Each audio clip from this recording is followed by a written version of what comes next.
Today we're talking about The Batman, DC's first solo Batman movie since The Dark Knight Rises, directed by Matt Reeves and starring Robert Pattinson as Bruce Wayne. 2 years into his run as Batman, Bruce Wayne must track down the Riddler, who leaves a trail of cryptic messages for Bruce one at a time after every political figure he murders. The Batman, like for many other people, was one of my top 10 most anticipated movies of 2022. The first trailer for this movie came out all the way back in summer 2020, and it's been over a year and a half since that first trailer dropped. As you would expect, many people could not wait for this movie after that trailer. What intrigued me the most about a new Batman movie was seeing how Robert Pattinson would do as Bruce Wayne, as well as many other people casted in this movie, like Jeffrey Wright as Commissioner Gordon, Andy Serkis as Alfred, Zoe Kravitz as Catwoman, Colin Farrell as Penguin, and Paul Dano as the Riddler. I'll get into Robert Pattinson's performance first as Bruce Wayne / Batman. Overall, I thought he was very good as Bruce Wayne in the movie. He doesn't have much to say. He's very stoic, unlike other portrayals of Bruce Wayne like Christian Bale or Michael Keaton. This time around, it's much less dialogue for Bruce Wayne and a lot more visual storytelling. It's all in the facial expressions for his character in this movie, unlike previous films. I thought it was a nice touch to not give Bruce Wayne too much emotion. That's kind of what you'd want out of your main character in a bleak looking movie. And as for the atmosphere, the Batman looks great. It's aesthetically pleasing, and again, for a movie that's much darker than pretty much every Batman movie ever, that's exactly what you'd want. Gotham in this movie is so dark and disgusting, and that's how it should look. I found the mystery intriguing. I was curious why the Riddler was killing so many people and where the murders would take the story. And the first 15 minutes are perfect. Nothing could touch the Batman's opening. It captured everything I'd ever want to see out of a Batman movie in only 15 minutes. It makes Batman look menacing, and everyone who sees the bat symbol is immediately terrified. So visually speaking, the movie looks great. The opening is perfect. And the performances as well as the characters across the board are good. As mentioned, Robert Pattinson is great as Bruce Wayne. I liked everyone else too. Penguin, played by Colin Farrell.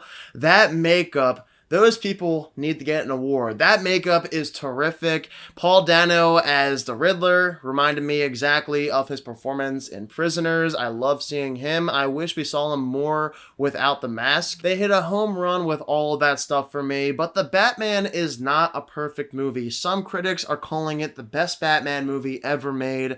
I just don't agree. I wasn't that impressed with my viewing experience of The Batman. This movie did not need to be almost 3 hours long. That is my first complaint of this film. Obviously no spoilers, but based on what happens in the film, there's no justification for such a long runtime. Like, a majority of the movie focuses on the crime aspect of the story, but it's not that interesting. They held my interest in the first half of the story, but the second half, it begins to go off the rails. They do throw in a couple of action sequences to keep you entertained. One in particular was great, but there's not enough, and the finale's payoff wasn't nearly as good as I had hoped. If you're going to have a 3-hour Batman movie, at the very least include an epic action sequence at the finale, just like in The Dark Knight Rises, a film that was almost 3 hours long too. But there is a great action sequence between Bane and Batman that I still love. In this movie, we don't really get anything like that at the end. And going back to the crime aspect of the story, of course they have to make it convoluted. It feels like there's 10 plots thrown into one movie. You've got Riddler killing political figures, Catwoman has her own agenda, Penguin is operating behind the scenes,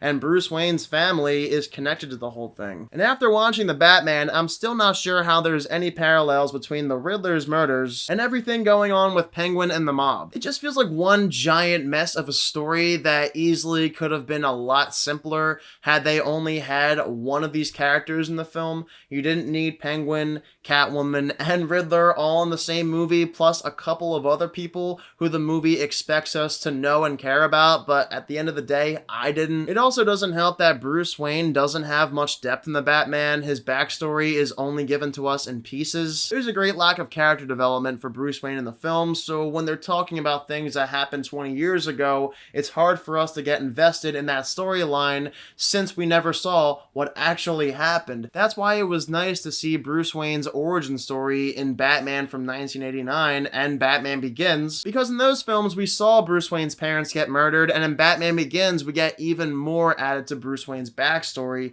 In this film though, there's not much of anything. I think the Batman could have been cleaned up. There was no reason for a 3-hour runtime. You didn't need so many characters. It made the story more convoluted, and it didn't give us enough time to get any backstory for Bruce Wayne, the movie's main character, a character we should care more about, but we don't really because we don't know anything about him. From a cinematography, performance, and overall vibe standpoint, the Batman hits hard, but there was no need for such a long runtime and so many characters. They should have made the Batman a much cleaner movie. It would have made for a better viewing experience, but they tried to do too much. I'm giving the Batman a 65%.